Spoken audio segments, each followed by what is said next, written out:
नमस्कार दोस्तों, आज की हमारी कहानी आपको अच्छी लगे तो प्लीज़ मेरे चैनल को सब्सक्राइब करें और वीडियो को लाइक करें। सुनो, ये पिक बाबूजी की है।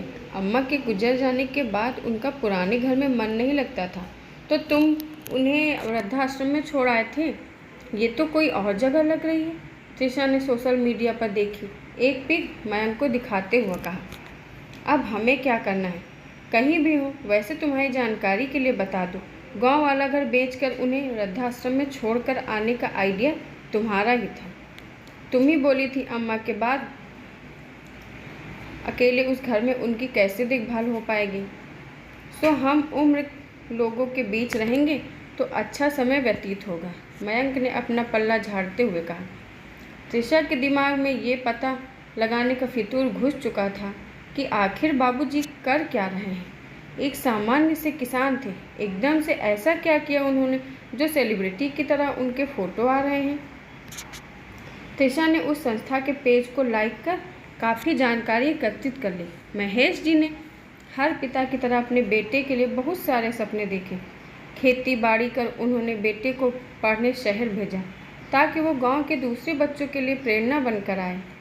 अपनी शिक्षा से गांव में कृषि का तकनीकी विकास करें, लेकिन जैसा इंसान सोचता है वैसा कहाँ होता है। मयंक ने नौकरी लगते ही वहीं अपनी एक एम्प्लॉई त्रिशा से ब्याह रचा लिया। पुष्पा जी बेटे के इंतजार में एक लंबी बीमारी के चलते दुनिया से अलविदा कह गई। देखो, आकाश विदेश में पढ़ रहा है, बहुत पैसा जा रहा है। अब बाबूजी को यहाँ बुलाकर उस पुश्तैनी घर का सौदा कर आओ। सारी ज़िंदगी दोनों मिलकर कमाते रहे, तब जाकर अपना घर गाड़ी ले पाए। सारी सैलरी तो लोन की किस्तों में निकल गई। उस घर को बेच देंगे तो बेटे की पढ़ाई, शादी, सबका खर्चा निकल आएगा। मयंक त्रिशा की बातों में आ गया। उसे लगा आज नहीं तो कल वो घर वैसे भी हमारा ही है। गांव जाकर दोनों पति पत्नी ने महेश जी को अपनी शहर में घुली बातों से कागजात पर हस्ताक्षर हेतु राजी कर लिया। पिता को गांव से शहर ले जाते वक्त उन्होंने गाड़ी को वृद्धाश्रम के आगे रोक दिया। बाबूजी, शहर चलकर भी आप करेंगे क्या? हम पति पत्नी नौकरी वाले, पोता आपका विदेश में, क्योंकि न कुछ दिन आप यहाँ बिताकर देखें। हम उम्र लोगों के बीच आपका समय अच्छा व्यतीत होगा। त्रिशा ने कार में पीछे बैठे बाबूजी से कहा।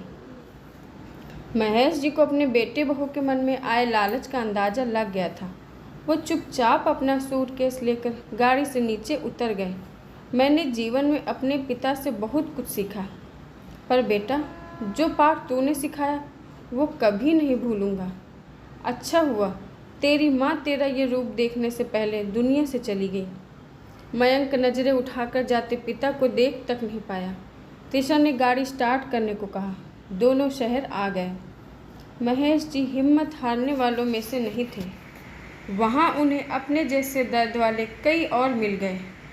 जब आपके अपने पराये हो जाएं, उस समय आपसे दर्द बांटने वाला कोई मिल जाए तो वो आपके अपनों से ज़्यादा अपना और अजीज हो जाता है।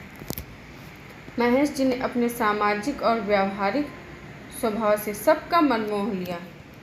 जल्दी ही वृद्धाश्रम में उन्होंने एक नया जोश भर दिया। जिन बच्चों को हमने आत्मनिर्भर बनाया, क्यों हम उन पर निर्भर रहें? क्यों न हम अपनी योग्यताओं, प्रतिभाओं को फिर से निखारें, नए सिरे से जीवन की शुरुआत करें। सब उनकी बातें सुनते, लेकिन वो वृद्धजन सिर्फ शारीरिक रूप से नहीं, अपनों के सताए हुए मन से भी बहुत आहत थे।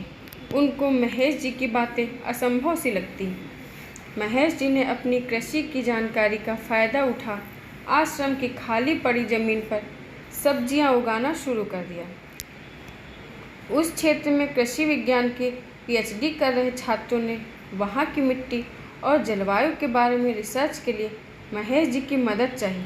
बदले में उन्होंने वहां के वृद्धजनों को ऑर्गेनिक सब्जियों के बारे में जानकारी दी। धीरे धीरे वो लोग एक दूसरे की ज़रूरत पूरी करने का जरिया बन गए थे। महेश जी को जीने की एक नई राह मिल गई। वृद्धजन के उत्साह को देख कई भले लोगों ने आर्थिक मदद की। वो ज़मीन जहाँ कुछ फल फूल लगते रहते थे, बुजुर्ग आपस में बातें करते, योगा करते या फिर टहलते दिखाई देते थे। आज व्यावसायिक रूप से ऑर्गेनिक सब्जियों का उगाने वाला खेत बन चुका था। कल तक जो बुजुर्ग पूरी तरह से टूटे हुए, हारे हुए और निराश दिखाई देते थे, आज किसी के पास बात करने का समय तक नहीं। सबके पास बहुत काम है। अब हम बच्चों के भेजे गए पैसों के भरोसे नहीं हैं। आज से हमारी संस्था किसी वृद्धाश्रम के रूप में नहीं जानी जाएगी। दूसरी पारी एक नए जोश के साथ इस नए नाम से जानी जाएगी। त्रिशा ने दूसरी पारी नाम की संस्था के बारे में सारी जानकारी ले ली। वो समझ गई बाबूजी लाखों कमा रहे हैं। एक दिन त्रिशा मयंक महेश जी से मिलने पहुँचे। त्रिशा मयंक वृद्धाश्रम का बदला कायाकल्प देख आश्चर्यचकित हो गए। दूर तक लहलहाते खेत, वहाँ काम करते बुजुर्गों में अलग ही जोश दिख रहा था।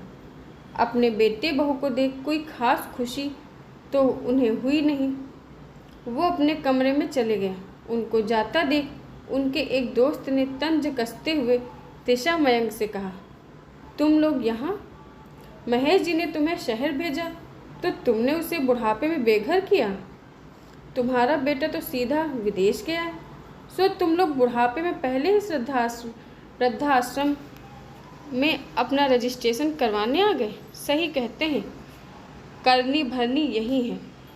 नहीं अंकल जी, हम तो बाबूजी के हाल चाल पूछने आए हैं। त्रिशा ने अटकते हुए पूछा।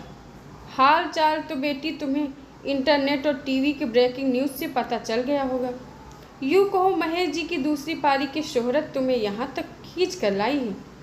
माफ़ कीजिएगा, यहाँ के रिटायर्ड हार्ट प्लेयर्स की ज़िंदगी में अब किसी रनर या सब्स्टिट्यूट की ज़रूरत नहीं है। तुम लोग जा सकते हो। त्रिशा और मयंक वहाँ से चुपचाप चले गए, क्योंकि वो जानते थे वो इसी अपमान के लायक है। आशा करती हूँ दोस्तों आपको हमारी कहानी ज़रूर पसंद आई हो। धन्यवाद।